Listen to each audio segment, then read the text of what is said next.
respect the American people when you tell them the truth. You respect the American people when you have the courage to be a leader, speaking of those What? things that you may not want. He actually just said we've always told the truth. This guy. That's funny. No one believes that. Even the Trump people don't believe that. People to hear, but they need to hear so they can protect themselves. But this administration stood on information that if you had as a parent, if you had as a worker, knowing you didn't have enough money saved up, and now you're standing in a food line because of the ineptitude of an administration that was unwilling to speak the truth to the American people. So let's talk about caring about the American people. The American people have had to sacrifice far too much because of the incompetence of this administration. It is asking too much of the people. It is asking too much of the people. That they would not be equipped with the information they need to help themselves to protect their parents and their children. Kamala Harris, Senator Harris, I'm sorry, in recent days. Vice President Pence, have you had a conversation or reached an agreement with President Trump about safeguards or procedures when it comes to the issue of presidential disability? And if not, do you think you should? You have 2 minutes without interruption. Okay, well, I can already tell you the answer to that question. No way in hell, because for Donald Trump to acknowledge something like the fact that he's super old and that makes him, it makes him it makes it more likely that something could happen to him medically.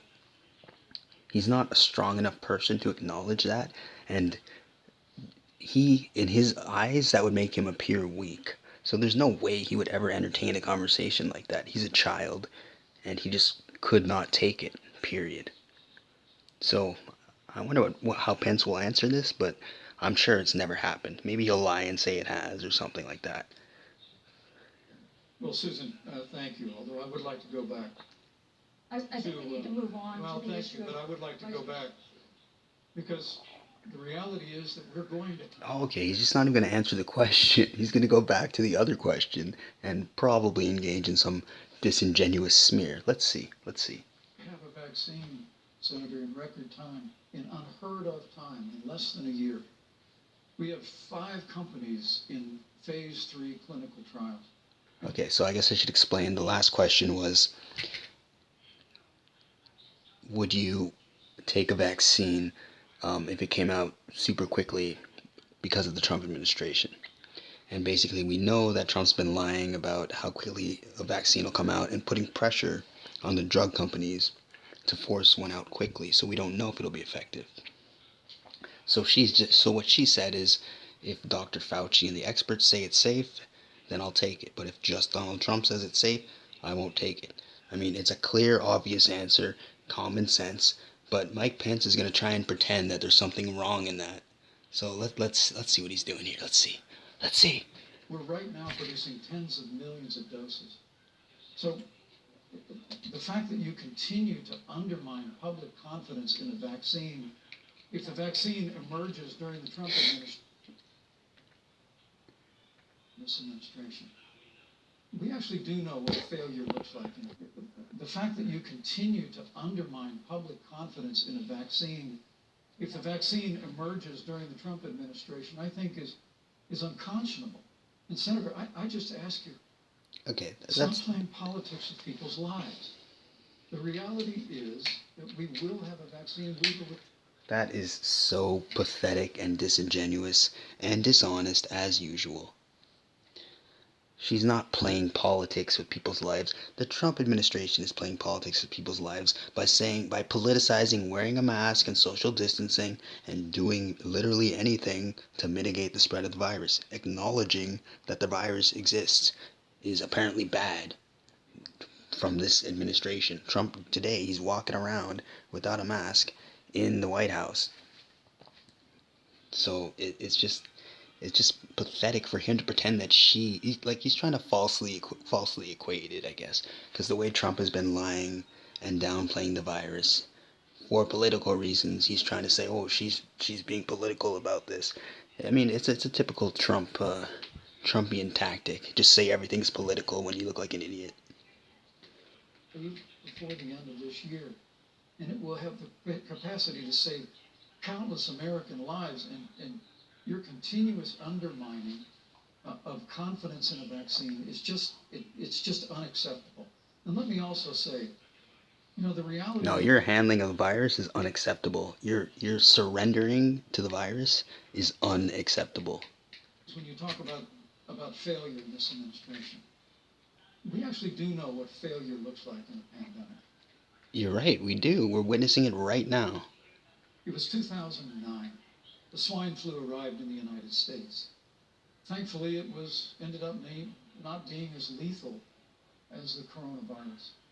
But before the end of the year, when Joe Biden was vice president of the United States, not 7.5 million. Okay, well, buddy, you're not even debating Joe Biden. You're debating Kamala Harris. Save that for him. People contracted the swine flu. And it's a lie anyways. 60 million Americans contracted the swine flu. If the swine flu had been as lethal as the coronavirus, in 2009, when Joe Biden was vice president, we would have lost 2 million American lives. But we did lose 200,000 under your leadership. And we're going to lose another 200,000 very soon if you keep it up. That it was pure luck that they did, quote, everything possible wrong.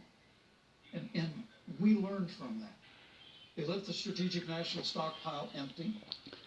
The Trump administration disbanded the pandemic force before it hit in like 2018. More lies from this guy. That's all you can expect. Lies with a nice tone that makes it sound like he cares about you. Last year, that it was pure luck.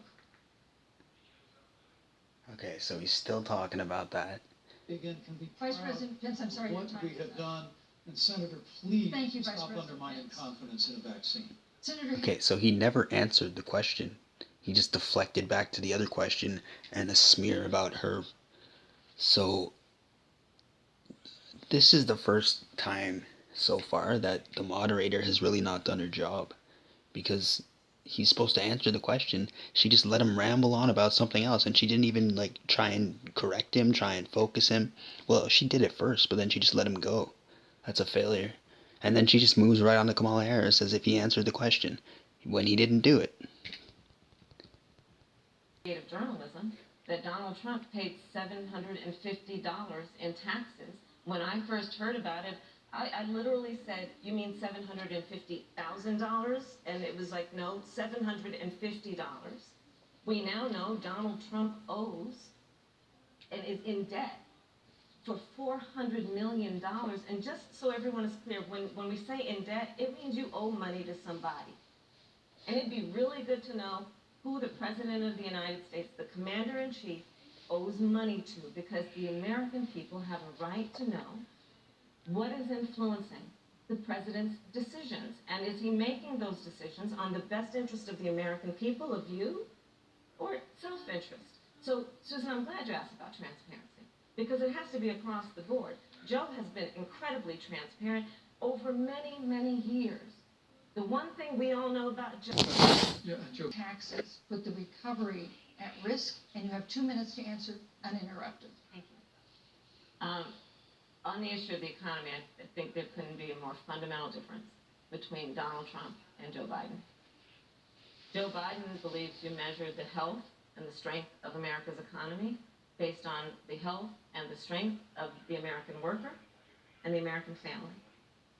On the other hand, you have Donald Trump, who measures the strength of the economy based on how rich people are doing. Yep. Which is why he passed a tax bill Shaking his head. It's true. It's and facts. the biggest corporations of America, leading to a $2 trillion deficit that the American people are going to have to pay for. A deficit that they claim to care about. Whenever there's Democrats in office, the Republicans scream about the deficit. Then they take over, they grow the deficit. They're full of crap. On day one, Joe Biden will repeal that tax.